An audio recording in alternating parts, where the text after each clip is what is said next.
Hi guys, evening everybody. I'm doing this a little early. Ricky's out right now.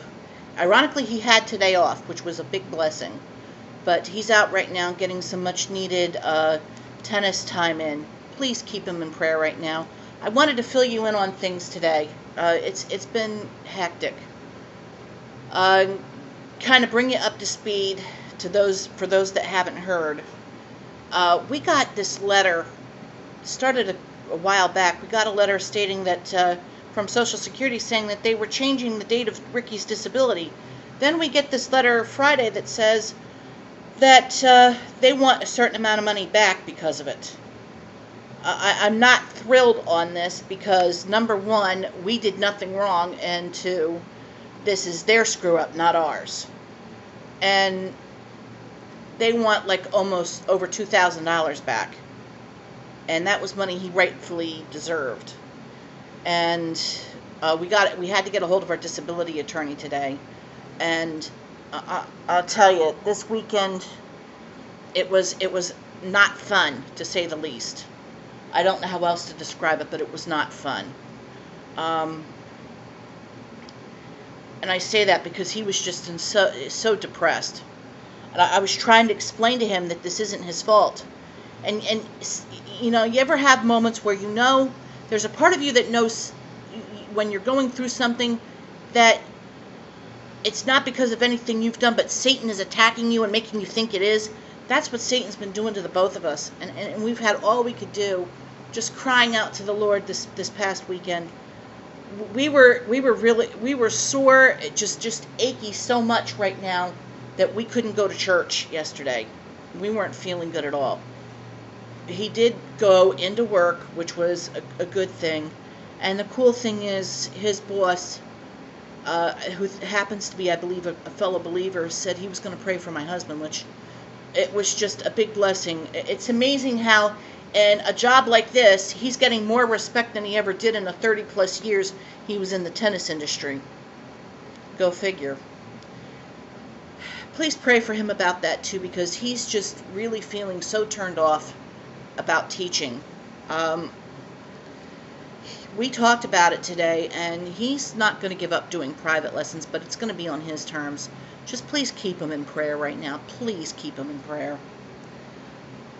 Keep us both in prayer with this right now. We got done speaking to our, to his disability attorney who represented me and mine, and we faxed over everything that we needed to fax over to them concerning the waiver form.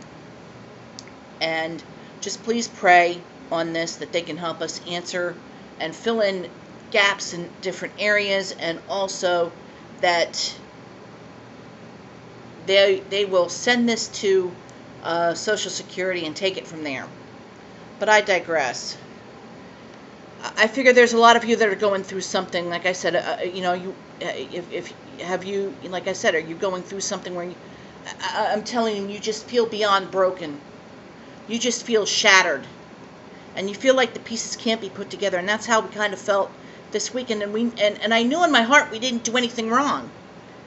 And I think that was why God really directed us to today's passage, with our morning devotions. And I was just, what I'm going to do also is, first and foremost, I want you to feel free to take some time and pause this and listen to Pastor Joe Focht's latest devotional on Psalm 22, verse 6. Listen to this and just, I pray that God really blesses you with it. Back now? Great. As I was saying, I wanted to kind of go over this morning's devotions. Like I said, you ever have those moments where you just feel so beyond broken, you're shattered. And today's devotions was just such a strong reminder about the most recent sermon series that I wanted to share. If you go through, visit Life Church. That's life.church. I'll even post the link here, and look up Dangerous Prayers. And I'll tell you, this series was very powerful for me. It really hit home. And the second one in particular was about break me. And the allowing God to break us. But this was a different type of situation here, where we felt broken because of something that was being done to us that we knew in our heart was not our fault. And that has a lot to do with this, allowing God to use this to break you and to mold you into what He wants you to be. The kintsugi art that Pastor Rob had discussed, look it up. I hope I have it spelled right here, but it's KINTSUGI, I believe.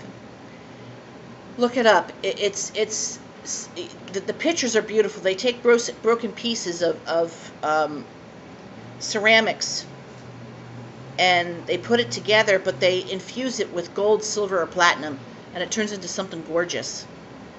And I was wondering, the questions that I posted this morning, did you guys have a chance to go over those questions as well as today's devotions? Feel free to share your answers. I would really love to hear your answers. To me, the first one in particular, I asked myself this morning because God gave it to me. I know it. How did the psalmist find affliction a good thing? I think he found it a good thing in that he knew that it was a way for God to mold him and shape him. And this is what I wrote in this area, and I wanted to share it with you. And I hope you guys don't mind. I think that David, or whoever wrote this psalm, this particular one, he felt that affliction from God was a good thing, because not only to mold him and shape him, but he felt like it was used by God to help him, and for us to help us trust God more. I think the psalmist was learning, as we do all the time, about the sovereignty of God, how He's not only sovereign and powerful and just and holy, but He's also compassionate. And yes, while He can't stand sin, He truly loves the sinner, and He's willing to do whatever it takes to bring that sinner to Him. And I was wondering also, how can we see affliction as a good thing in our own lives as Christians? That's something that I want to challenge you. I mean, for me, from my perspective, I think we can choose to either see it as something negative that will make us bitter and cold towards God to turn away from Him, or we can see it as a means of God breaking us to make us and to make us whole and complete according to His design. And when we allow Him to do so, like I said, that beautiful work of art comes out. Now, it's funny, I was asking, with number 3, in what ways are you feeling broken? I'll tell you right now, as I said, I felt so physically broken right now. I feel physically broken from the constant pain that I'm in, and I feel Ricky's pain as well. We have both jokingly decided to refer to ourselves as achy and painy. I like to say, I wake up every morning and I do snap, crackle, and pop, and not the breakfast cereal. But I just have, just feeling his pain and my pain, how, the physical pain, but also the emotional pain from that, how it's really depressing when you go through something like this. It hurts in more ways than one, especially emotionally, because you feel so useless. And that's how I felt, especially when I was going through my process on this after being injured. I felt so useless. And I felt even more so after I got unjustly fired from ICT Sykes. And everybody that really knows me knows all the details, and I trust you. There are things I can't go into because I promised. But God is truly in control. But I also see this right now, feel this way too, with this whole thing with Social Security, and what he's going through. But, all the while, God has been saying, I'm here, Wendy. I'm here for both you and Ricky. I know that you're going through this, and I know that this isn't your fault. Trust me. Be still and know that I am God. And this morning's, also the verse of the day, really touched my heart. which I find so awesome. It says here in Ephesians 3, verses 17 through 19, that Christ may dwell in your hearts by faith, that ye, being rooted and grounded in love, may be able to comprehend with all saints what is the breadth and the length and the depth and the height, and to know the love of Christ which passeth knowledge, that ye might be filled with all the fullness of God. And I believe that God uses these things.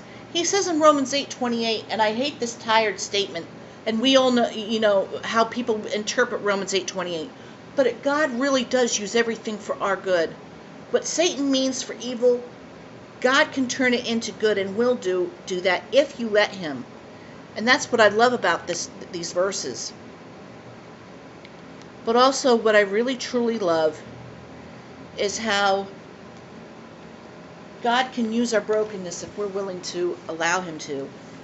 And I'm wondering, with the final question, how can you give God your brokenness? In what way can you give him your brokenness? Seriously, what way? And what way can you do that? And that's a challenge I want to give to you. I know for me, this is something I'm trying to do every day. To come before his throne in prayer and submitting every broken piece of my life to him. When one piece breaks, I got to learn to give that to him and submit it to him and let him repair it. Because I know by doing so and letting God put all those broken pieces back together in his way, a beautiful vessel for his honor and glory will be formed. And when it's finished, it's going to be the most beautiful thing shining brightly for him. And that's my challenge to you guys. That's my challenge. That's my prayer to all of you. To allow God to take your brokenness, to put those broken pieces back together in his way. Let him merge all those broken pieces and fill them in with the power of his love, his mercy, and his forgiveness. And let him make something beautiful and new out of you. Something unique. And I closed earlier with this prayer for brokenness, and I want you to pray this. Heavenly Father, please break me. Make my brokenness fit beautifully in its appropriate time. But until then, use my brokenness to accomplish your will for me and in me. Amen. I'm going to as I said, I'm going to post Dangerous Prayers, the link for that, and I'm also going to post this prayer again. Make it your prayer. And ask God to take that brokenness and turn it into a beautiful, beautiful treasure for him. I've got to get going.